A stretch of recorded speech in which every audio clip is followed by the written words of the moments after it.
Hora da nossa coluna de Direito, a gente recebe o nosso colunista, advogado, professor Paulo Vitor Souto. Seja bem-vindo aqui ao JC. Boa noite, Linda. Hoje presencialmente, né? Sim, depois de um bom tempo também. Paulo, o seguinte, a gente sempre fala aqui, né, ao longo das colunas, a gente sempre traz aqui sobre os direitos, temas sobre os direitos dos empregados. Mas, no entanto, existe também o outro lado, né, que é o do empregador, que também tem seus direitos, aliás, tem seus poderes, melhor dizendo, né?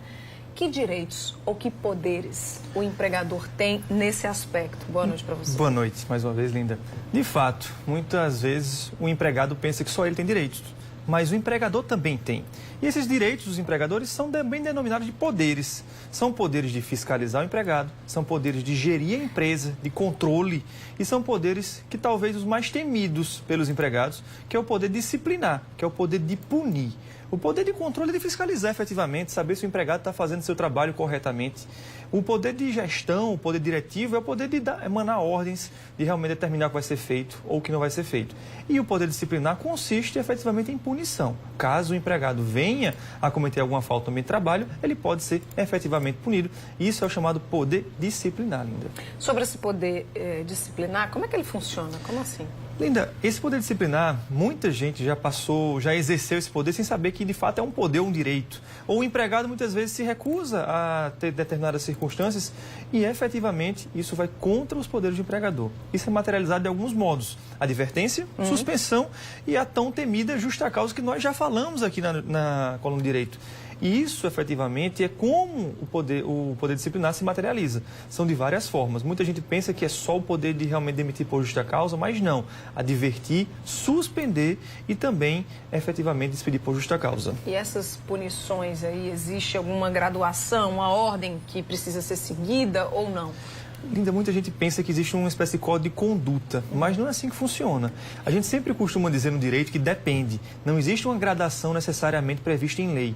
Determinada conduta pode ser, uma mesma conduta, a depender do empregado, pode ser passível de punição por uma advertência, por uma suspensão ou por uma justa causa. Depende do empregado, depende da função que ele exerce. Então, uma pessoa nunca pode ter uma advertência e ter uma justa causa direta, dependendo da gravidade da conduta que venha a ser praticada. Ele pode também nunca ter recebido uma suspensão. Sim. E efetivamente ser despedido por justa causa. Então, assim, tecnicamente não existe nada que venha a determinar uma gradação. Efetivamente é o caso concreto que vai dizer. Tem limite, por exemplo, para esse poder disciplinar do empregador? Sim, existem limites. Por exemplo, o empregador ele não pode suspender o empregado por mais de 30 dias. Se ele suspender por mais de 30 dias, isso vai implicar numa rescisão indireta do contrato de trabalho. Ou seja, aquela falta pode ser revertida e, neste caso, o empregador ser punido porque vai ser pleiteado uma rescisão indireta pelo empregado. Mas também existem várias circunstâncias que é a razoabilidade. Não é possível que efetivamente o empregado seja demitido por justa causa simplesmente porque faltou uma única vez no trabalho injustificadamente. Então, como a gente sempre diz, razoabilidade, caso concreto. Situações pontuais são previstas na legislação desse limite, mas realmente tudo tem que ser analisado efetivamente da situação real. A gente tem aqui pergunta do telespectador, Tiago. Ele disse que foi advertido pelo empregador por escrito, mas que por não concordar com a advertência se recusou a assinar. Fez certo? Linda, não. Isso é muito comum a conduta do Tiago.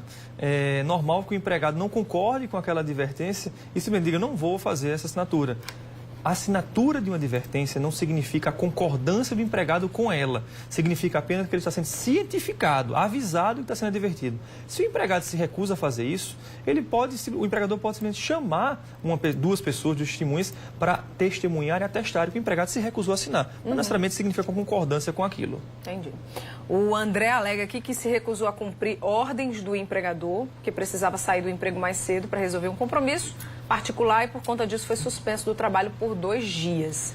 E aí ele pergunta se realmente isso está correto, enfim, se a conduta do patrão está correta.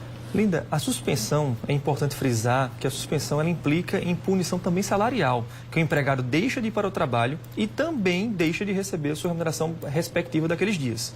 Nesse caso que o André relata, ele sim a conduta está correta do empregador, tendo em vista que houve uma insubordinação. Por mais que o empregado tenha compromissos particulares, ele tem que resolver isso em um ambiente que não seja de trabalho. Se não for liberado pelo empregador, ele tem que efetivamente cumprir sua jornada. nada. Se não faz e se recusa a cumprir ordens, pode ser punido e pode ter valor descontado do seu salário. O Genilson diz que foi punido pelo empregador semanas depois de ter praticado uma irregularidade no trabalho.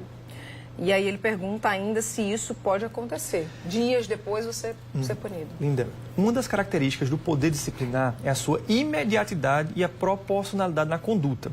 Imediatidade significa o quê? A partir do momento que a conduta é descoberta, tem que ser punido. Se por acaso o empregador não faz de maneira imediata, isso vai gerar um perdão tácito.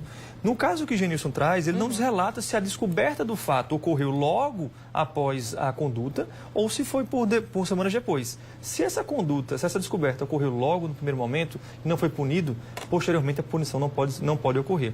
Mas se o empregador muitas vezes só descobre isso depois, sim, a punição pode ocorrer a partir do momento que ele toma ciência do fato. Então pode estar correto nesse caso concreto. Ok, então. Obrigada pela sua participação, Paulo. Se você perdeu algum detalhe ou quer rever essa entrevista com o Paulo Vitor Souto, logo depois do Jornal da Correia vai estar disponível aí no nosso canal no YouTube, tá? Então vai lá e assiste para tirar todas as suas dúvidas. Obrigada mais uma vez, viu? Obrigada a você, Linda. Obrigado ao espectador mais uma vez. Olha, a gente falou agora há pouco